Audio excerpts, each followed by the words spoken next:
La guerra es, sin duda alguna, una de las características más notables del ser humano, pues desde los inicios de nuestra historia luchamos por el simple derecho a respirar. Y es mediante estos conflictos que se han forjado grandes imperios, reinos llenos de riqueza y nombres de guerreros que han pasado a la historia por su valor en batalla, y que ahora son recordados como leyendas. Y aunque la guerra es un acto sin sentido, hay combates que son provocados por motivos simplemente absurdos. Es así que hoy conocerás algunas de estas fantásticas historias. Yo soy Isaac Flores, ve a tu sillón favorito y toma asiento, que hoy te cuento las guerras más absurdas de la historia.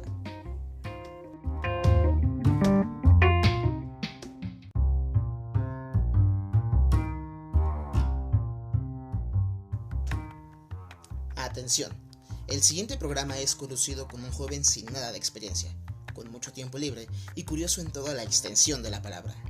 Notas de irrelevancia mundial, comentarios que nadie pidió y historias que no sabías que necesitabas conocer.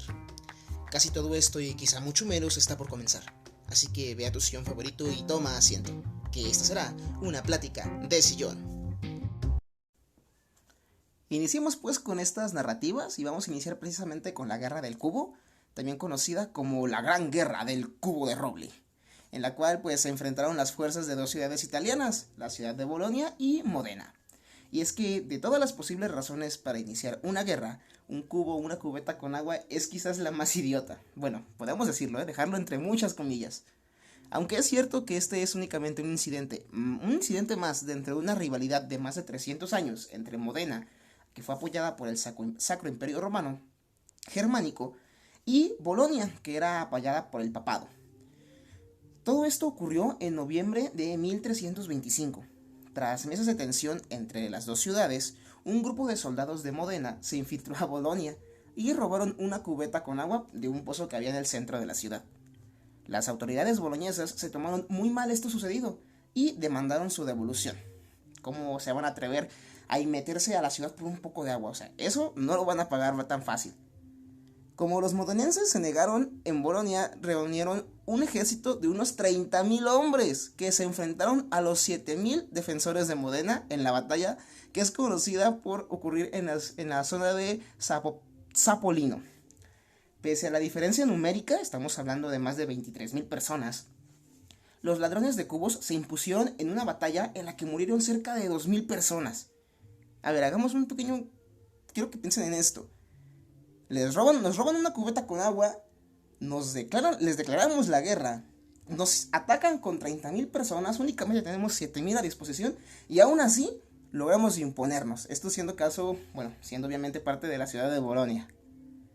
La ubicación de la batalla fue al pie de una colina a las afueras de las murallas de Castello, y es hoy parte del municipio de Castello di Servante, que es provincia de Bolonia. En algunas versiones de los acontecimientos cuentan que blandieron el cubo sobre una lanza a modo de estandarte, como si fuera un botín de guerra frente a los derrotados boloñeses. Esto es increíble. Una vez que inicia el conflicto, después de toda esta matanza, después de toda esta masacre, todavía nos burlamos del enemigo levantando este cubo en señal de victoria. Modena se pudo quedar con el cubo, del que hoy se puede ver una réplica, que está ubicado en la gran torre de la Grinlandina, que está conmemorando pues aquella victoria por parte de este ejército.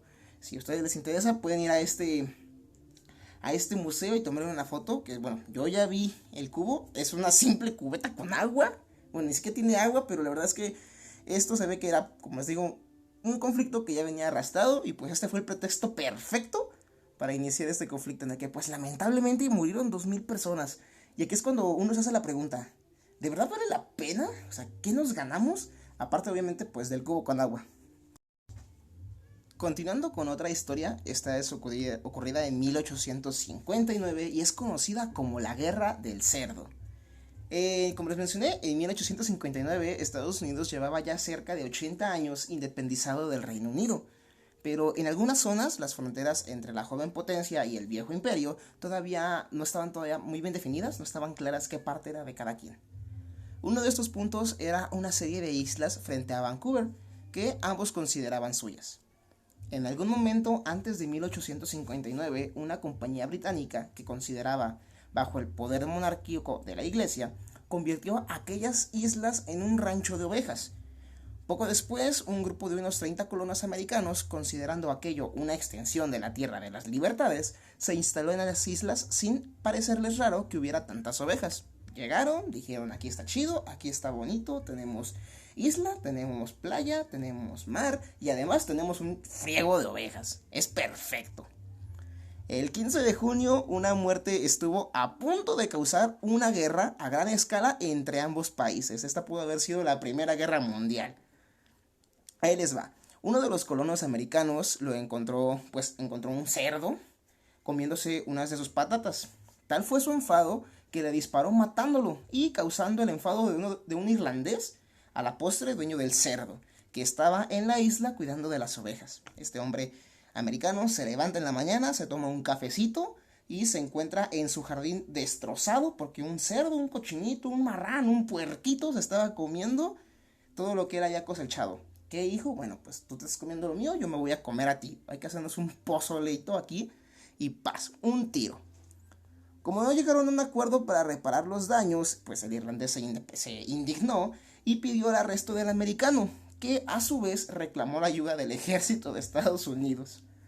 El 10 de agosto de este mismo año, 461 soldados americanos con 14 cañones estaban atrincherados en la isla, rodeados por 5 navíos de guerra británicos con más de 2.000 soldados. Ok, estamos hablando ya casi de 2.500 personas, un armamento muy grande para la época y navíos que obviamente tienen un poderío militar devastador, era avasallante. El gobernador británico dio la orden de asaltar la isla, pero el almirante Robert L. Baynes desobedeció, asegurando que dos grandes naciones comiencen una guerra por un cerdo era estúpido y tenía toda la verdad. Este hombre era un sabio, desobedeció órdenes y dijo, es que no me voy a matar, no me voy a dar en la madre porque mataron un cerdo, mi vida vale todavía más. Ambos comandantes dieron a sus hombres la orden de solo disparar si eran atacados. Esta fue una estrategia muy inteligente. No te voy a hacer nada, pero en cuanto se armen los madrazos, yo me voy a dejar ir. Cuando las noticias de lo sucedido llegaron a Washington y a Londres en septiembre, me imagino que de este mismo año, comenzaron las negociaciones para evitar un conflicto mayor. Finalmente, se llegó a un acuerdo por el que ambos países mantendrían el control militar compartiendo las islas. No fue un conflicto, pero pudo haberse iniciado.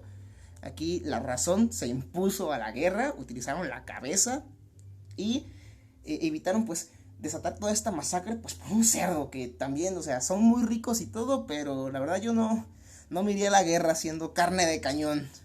Y pues bueno, aquí un pequeño consejo personal, lo aplicaron perfectamente en esa situación y es que para ganar siempre un conflicto hay que evitarlos. Si ustedes están en alguna situación parecida, obviamente no por la muerte de un cerdo, pero si hay posibilidades de que no se dé el conflicto, adelante, adelante. No, mejor digan aquí corrió que aquí murió. Y pues bueno, finalmente vamos a lo que les prometí, a esta guerra que inspiró este capítulo, que me motivó a querer grabar y contarles esto que cuando yo lo escuché me hizo muchísima gracia, me reí bastante, después me enteré que era real, investigué y quedé todavía más sorprendido. Esta es la Gran Guerra del Emú. En 1932, una operación llevada a cabo por el ejército australiano contra los emús, unas enormes aves que causaban estragos en la agricultura, puso inesperadamente en jaque a las Fuerzas Armadas del país, que literalmente entró en guerra contra un ave inteligente y que casi ganó la partida. El emú es conocido, para que se hagan una idea, como una especie de ave estroniforme de la familia Dromaeoidae. Es un ave no voladora y es, después del avestruz, el casuario, la tercera ave más pesada del mundo, aunque es la segunda en altura. Como les mencioné, es una avestruz un poco más bajita. Esta ave es nativa de Australia y el único miembro viviente del género Dromaeois. Esta pues habita, como les mencioné, en las llanuras de este país, Australia. Un dato curioso de estas aves es que el emú hembra pone unos bonitos huevos de un color verde oscuro. Para los que son fanáticos del verde como yo, bueno, un huevo de emú es color verde. Tiene una longitud de 1,8 metros y una masa corporal de 36 a 40 kilos, además de que pueden moverse a 50 kilómetros por hora. Y fueron precisamente todas estas características y sus habilidades, además de sus rápidos movimientos, lo que les ayudó a salir airosas de lo que aún se conoce en un tono muy satírico como la Gran Guerra del Emú. Una singular operación militar que a finales de 1932 se llevó a cabo en Australia Occidental, con la intención de contener a la creciente población de emúes que poblaba la región. Sucedió a finales de 1932 cuando muchos veteranos australianos y británicos de la Primera Guerra Mundial se convirtieron en agricultores y se vieron obligados a trabajar la tierra a menudo pues, en estas áreas marginales y en unas condiciones muy deplorables. Eran un gran grupo de hombres que habían servido al ejército australiano, que ahora tenían tierras que pues no servían para gran cosa, pero que pues al final de cuentas eran tierras. Y decía Benito Juárez, las tierras son de quien las... No decía Juárez, mentira, esto fue la revolución, me van a crucificar. Pero las tierras son de quien las trabajan. En este caso, estos hombres estaban trabajando, los militares eran dueños de ellas. Estos nuevos colonos construyeron un territorio desértico, en un territorio desértico, un extenso sistema de riego que les permitió dedicarse con éxito al cultivo del trigo. Pero, desgraciadamente para ellos, su prosperidad se vio alterada con la llegada de, escuchen bien, 20.000 emúes, cuyas rutas migratorias los llevaban regularmente hacia la costa desde las regiones interiores del continente después de la época de cría. O sea, venían... Era un ejército horrible, era una gran población. Me imagino que Tlaxcala tiene menos, menos habitantes que estos 20.000 emúes. Las enormes aves descubrieron que las tierras cultivadas suponían un excelente hábitat donde instalarse y conseguir alimento con facilidad, pues era una zona desértica. Entonces estos hombres llegan, hacen un paraíso y pues los emúes deciden quedarse ahí. Y fue así, de esta manera, que empezó la pesadilla para los agricultores que vieron amenazadas sus cosechas. Al problema del emú se añadió, asimismo, la caída en el picado, la caída en picada del precio del trigo, consecuencia de la Gran Depresión de 1929, que fue originada en la otra punta del globo, estamos hablando de Estados Unidos. El emú se convirtió en una plaga y los campesinos nerviosos veían cómo estas aves de gran envergadura destrozaban los cultivos y las cercas, no había nada que los detuviera. Con lo que además otros animales pequeños y dañinos como los conejos se colaban en los sembradíos destrozándolo todo. Yo sé que, quizás algunos de ustedes tengan conejos, pero no me van a dejar mentir, son muy glotones, comen demasiado, proliferan horrible y pues imagínense esto en estado salvaje. Eres un campesino que ves como una gallina gigante se está comiendo tus cultivos y además te estás infestando de conejos. Los agricultores transmitieron su preocupación al gobierno australiano y una delegación de agricultores se reunió con un excompañero de armas, que por aquel entonces era ministro de defensa. Y quiero que se graben muy bien este nombre porque es la persona clave en todo este evento, Sir George Pearce, a quien solicitaron acabar con la plaga de emúes. Este ministro pues accedió de inmediato, aunque puso algunas condiciones. Las armas debían ser utilizadas solo por el personal militar, no iban a integrar a los campesinos. El transporte de tropas debía ser financiado por el gobierno de Australia Occidental y los agricultores se encargarían de proporcionar la comida y el alojamiento de los soldados, así como el pago de la munición. Este hombre accedió a hacer este trabajo, pero pues bajo estos términos, para que el conflicto fuera, me imagino, un poco más llevadero. Pearce pensó que aquel podía convertirse en un incentivo propagandístico para los desalojados agricultores de Australia Occidental, y para ello envió a cubrir la operación a un fotógrafo del noticiero Fox Movietone. Esto pues para hacerse un poco de publicidad en el camino. Dijo, vamos a ir a jugar con estas aves, vamos a espantarlas, yo me hago un poco de publicidad, gano más chamba. La operación contra los emúes debía haber empezado en octubre de 1932, pero las lluvias retrasaron la misión, que estaba dirigida por el mayor Gindin, perdón mi pronunciación, Purves Wayne Aurey Meredith y el sargento McCormack y el artillero J.O. O'Halloran. Con los emúes dispuestos tuvieron que esperar a que mejorase el tiempo para que las dos ametralladoras Lewis y los 10.000 cartuchos de munición que habían traído consigo pudieran entrar en acción y de ese modo acabar con toda esta invasión. Finalmente, el 2 de noviembre, la lluvia cesó y los militares hicieron la primera incursión, seguros de que aquellas aves no les opondrían ningún tipo de resistencia. Con la ayuda de los colonos y debido a que la distancia entre las aves y las armas era considerable, los militares intentaron que 50 emúes cayeran en una trampa. Pero las aves se dieron cuenta, se dividieron en pequeños grupos y se dispersaron, haciendo imposible apuntarles con las armas. En cuanto escucharon problemas, rápidamente su instinto les dijo: corre, que aquí hay algo malo y vámonos.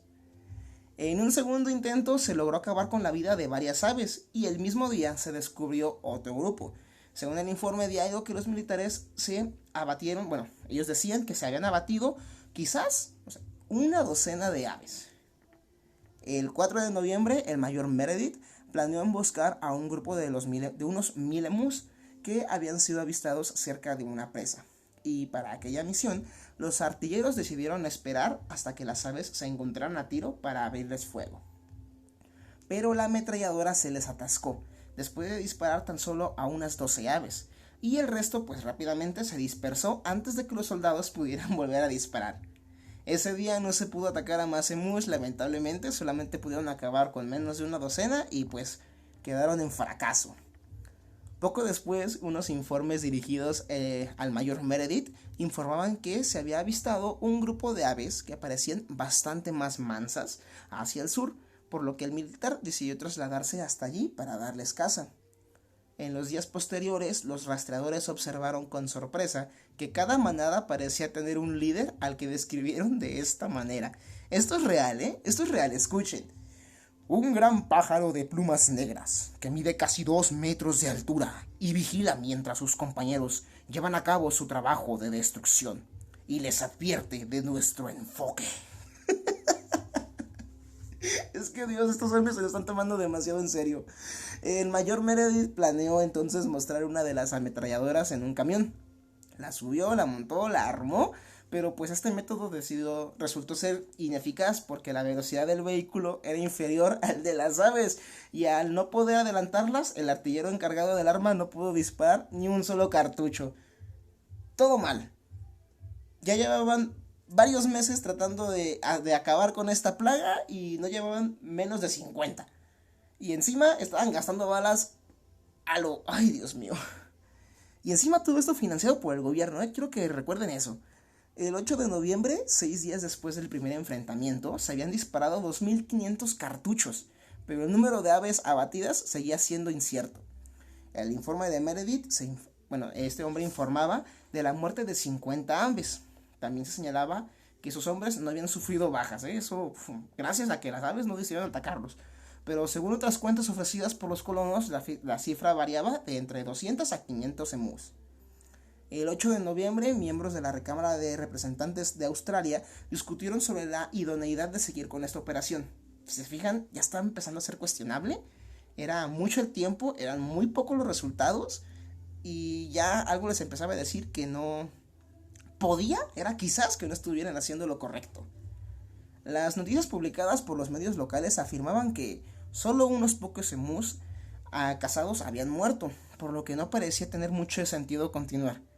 Al leer la prensa, Sir George Pearce retiró el apoyo militar ofrecido, así como las armas, y el mayor Meredith comparó a los emúes con los zulús y llegó a hacer comentarios sorprendentes acerca de la maniobrabilidad de estas aves, incluso cuando estas estaban gravemente heridas. Este hombre decía que si tuvieran una gran división militar con la capacidad de carga de balas de estas aves, se enfrentarían a cualquier ejército del mundo y lo mejor es que podrían ganarles. Es que imagínense esto. Me imagino si alguno de ustedes ha ido a alguno de los zoológicos de su ciudad, y en mi caso aquí en el zoológico de Guadalajara he ido algunas veces, y una avestruz es una ave gigante, es una ave monstruosa. Los casuarios también son aves muy grandes y peligrosas. Y imagínate un emú que es un poco más grande que el casuario, más bajita que el avestruz, persiguiéndote, pero con ametralladoras al lado. Es que es un velociraptor. Para enterarse, pueden enfrentarse a ametralladoras con la invulnerabilidad de los tanques. Son como zulúes, a quienes ni siquiera las balas tontas pueden detener. Para hacer un pequeño paréntesis y sepan que son los zulúes, son un grupo étnico africano de más de 10 millones de individuos que habitan principalmente en la provincia de KwaZulu Natal en Sudáfrica. O sea, este hombre estaba diciendo, son tantos que parecen estos salvajes y no les podemos hacer nada. O sea, no tienen miedo a hacer carne de cañón. Estos seres, estos emúes llevan la vida al extremo. Ven las armas y YOLO tras de ellas. Unos días después de la retirada de los militares, las aves reanudaron sus actividades y el 12 de noviembre, a solicitud de los granjeros, el ministro de Defensa aprobó la reanudación de la operación militar, que encabezó de nuevo el mayor Meredith. No se estaban dando por vencidos, tenían que acabar lo iniciado. En poco tiempo se causó un centenar de bajas a la semana entre las filas del plumífero enemigo. Al final, el 10 de diciembre, cuando el ejército se retiró, se estimaba que habían muerto 987 emúes durante las refriegas y que otros 2500 lo hicieron como consecuencia de las heridas de bala. En un artículo publicado años más tarde, el 23 de agosto de 1935, el periódico Cologazi Miner informó que, aunque el uso de ametralladoras había sido criticado en muchos sectores, el método demostró ser eficaz y salvó lo que les quedaba de trigo. Ay, Dios mío. No son ni 3000 emúes. No pudieron acabar ni con 3000 emúes aproximadamente. Y eran 20,000. Yo no definiría esto como un éxito, ¿eh? No sé ustedes, pero para mí esto es un fracaso a lo grande. Cuando el ejército se retiró, el 10 de diciembre, se estimaba que estos cerca de 3000 emúes, pues eran las bajas confirmadas.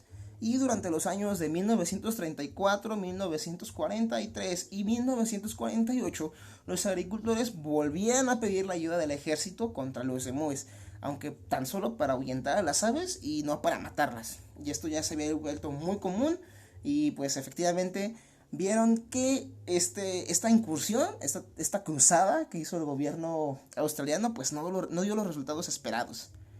De hecho, en diciembre de 1932, la noticia de la guerra del emú trascendió las fronteras australianas y llegó al Reino Unido, donde algunos conservacionistas protestaron por la exterminación del raro emú.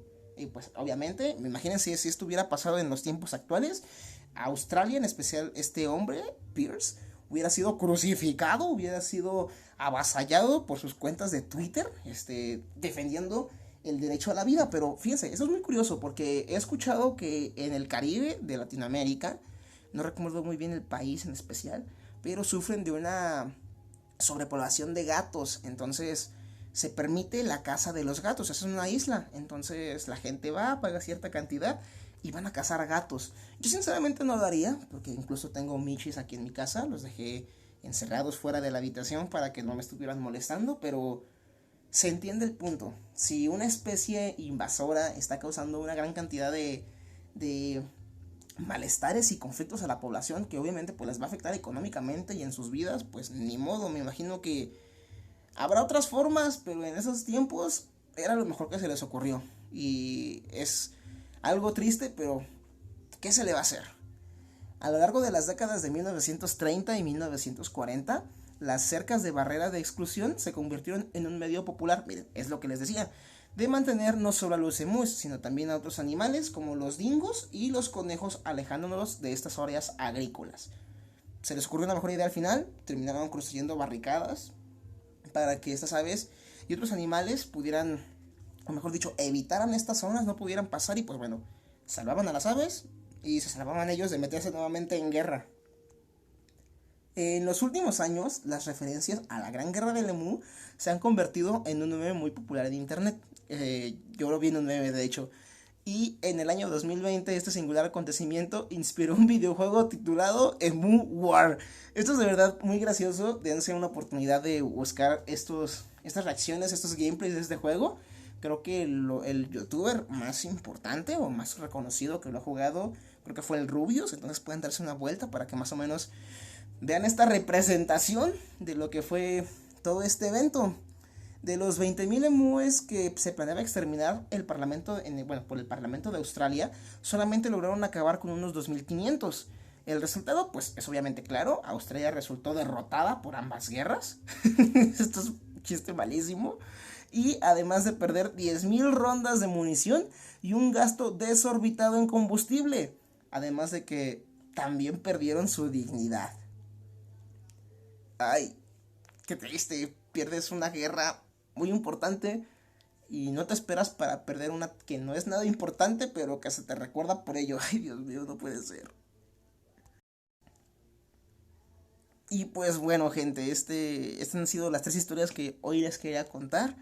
Sé que fueron, bueno, las dos primeras fueron algo cortas, la Gran Guerra del Lemú fue la que más tiempo abarcó, pero es que fue todo un evento.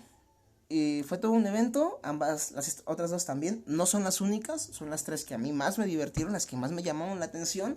Y pues bueno, hay muchísimas. Bueno, siendo yo muy sincero con ustedes, siento que cualquier guerra, sea por la índole que sea, tiene un origen absurdo y que no debería ser el camino. Y es que pues toda gran guerra ha pretendido ser la última, esto sin conseguirlo, porque utilizando un argumento bélico no se puede alcanzar la paz, sino cuando mucho una tregua, como en la guerra del cerdo. Pero mientras tanto, vamos envejeciéndonos aquí, sin gloria, consumiéndonos en una guerra sin fin. Y la verdad es que es así. Bueno, últimamente hemos vivido un periodo de paz muy grande, un periodo de paz dentro de muchas comillas. Sé que no todo el mundo está bien, pero es precisamente por esto, porque no encontramos otras soluciones, no somos capaces de hacer a un lado el ego que nos define como especie, y al contrario preferimos sacrificar nuestras vidas o sacrificar las vidas de nuestros congéneres con intereses que pues en muchas ocasiones ni siquiera nosotros conocemos. Sí, esto sonará feo, pero por ejemplo otra guerra que se me hace a mí muy absurda es la guerra cristera. Esta sucedido aquí en México. Eventualmente hablaré de ella, pero también me parece que es una guerra que se originó sin ningún sentido. Es totalmente... se puede omitir por completo. O sea, incluso la gente que vive aquí en México que me está escuchando podrá notarlo. Se toca muy brevemente de ella. Se habla muy poco de ella porque fue un sinsentido totalmente. Incluso podría haberla metido aquí. Pero al final de cuentas funcionó como historia y nos ayudó a formarnos una idea como nación.